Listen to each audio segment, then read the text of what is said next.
A origem da capoeira é duplamente discutida. África ou Brasil? Dá-se o nome de capoeira a um jogo de destreza que tem suas origens remotas em Angola. Era antes uma forma de luta muito valiosa na defesa da liberdade de fato ou de direito do negro liberto. Mas tanto a repressão policial quanto as novas condições sociais fizeram com que há cerca de 50 anos se tornasse finalmente um jogo. Foi durante a escravidão que o jogo de Angola começou a crescer e chegou à maioridade no Brasil. Pesquisadores, historiadores e africanistas ainda buscam respostas para a seguinte questão: a capoeira é uma invenção africana ou brasileira?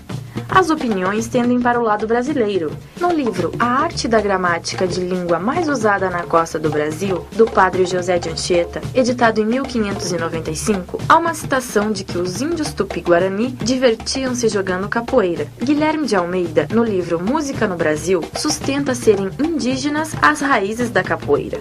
Como se não bastasse, a palavra capoeira é um vocabulário tupi-guarani que significa mato ralo ou mato que foi cortado.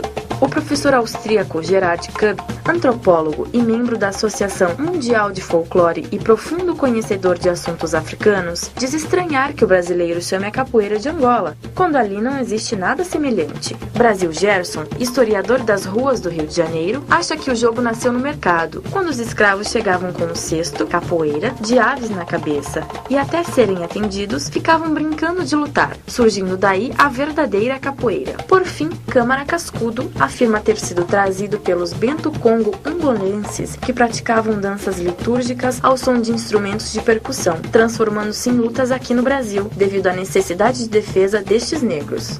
Ouviu-se falar de capoeira pela primeira vez durante as invasões holandesas, em 1624, quando os escravos e índios, as duas primeiras vítimas da colonização, aproveitando-se da confusão gerada, fugiram para as matas. Os negros criaram os quilombos, entre os quais o mais famoso, Palmares, cujo líder foi Zumbi, guerreiro e estrategista invencível. Diz a lenda ter sido capoeira.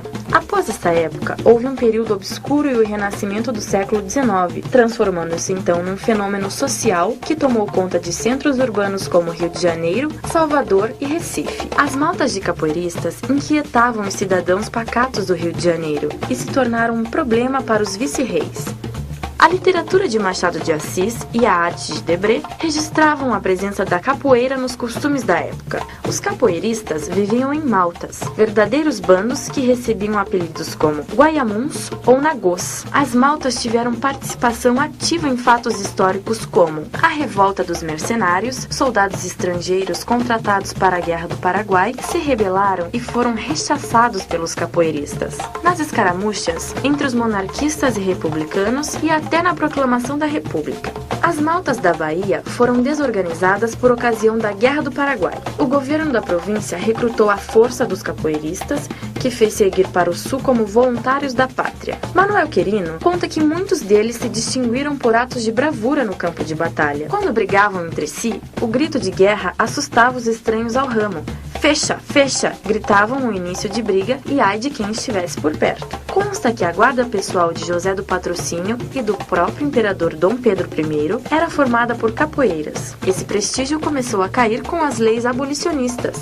Sem aptidão de qualquer espécie, uma massa humana disputava mercados de trabalho inexistentes. O jogo corporificou-se com a instituição perniciosa e sua extinção passou a ser palavra de ordem. As maltas converteram-se em grupos poderosos de proteção a negócios escusos e a audácia culminou com o decreto de lei 487, decretado pelo Marechal Deodoro da Fonseca em 1890. A partir do dia 11 de outubro, todo capoeirista pego em flagrante seria desterrado para a ilha de Fernando de Noronha por um período de 6 meses. Ainda assim, a capoeira mostrou sua força. Ao ser detido um de seus mais temíveis praticantes, o nobre português José Elísio dos Reis, Juca Reis, preso por Sampaio Ferraz, o governo republicano sofreu sua primeira crise ministerial. Juca Reis era nada menos do que irmão do conde de Matozinhos, dono do jornal O País, o mais ferrenho defensor da causa republicana. Nas páginas do jornal, Quintino Bocaiúva defendeu com unhas e dentes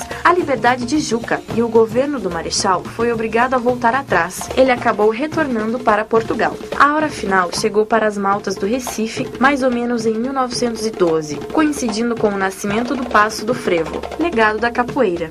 Mestre Bimba é considerado o pai da capoeira moderna, não só por ter atuado decisivamente na liberação, mas também por ter sido o primeiro a dar-lhe uma didática e ensinar em recinto fechado. Criou o estilo regional. O estilo Angola teve em Vicente Ferreira Pastinha seu mais digno representante. Hoje, a capoeira não é mais privilégio da Bahia ou do Rio de Janeiro, tendo se espalhado por todo o Brasil com grande aceitação. Tornou-se um esporte de competição, segundo a resolução do Conselho Nacional de Desportos em 1972, e é também praticada em mais de 140 países. A música faz-se notar com grande influência na capoeira. Poucas são as lutas, ou muito raras, aquelas que têm suas evoluções marciais interligadas aos sons de instrumentos. A capoeira tem em seu conceito de arte marcial afinidades que chegam quase a ser uma necessidade musical.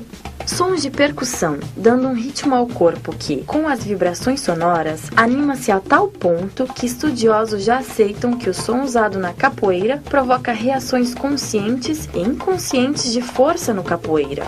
O capoeira entrega seu corpo e mente àquele som, com grande interpretação psicológica e expressão corporal. Juntos, os dois conseguem na capoeira um resultado fascinante, onde a musicalidade é parte fundamental no conjunto da luta. A música traz a uma roda de capoeira muita força psicológica, uma união de todos aqueles que dela participam. Dessa união, a força de pensamento interna de cada um traz uma emoção forte e vibrante àquela roda. Em contrapartida, uma mesma roda de capoeira, sem músicas ou som, não tem a mesma motivação, deixando seus participantes menos excitados e até mesmo desconcentrados. As letras das músicas, em sua maioria simples, falando dos escravos, das senzalas, da liberdade oprimida, mas interpretadas com o sentimento que transmitem, muitas delas trazem alguma ou muita emoção a quem canta e a quem ouve.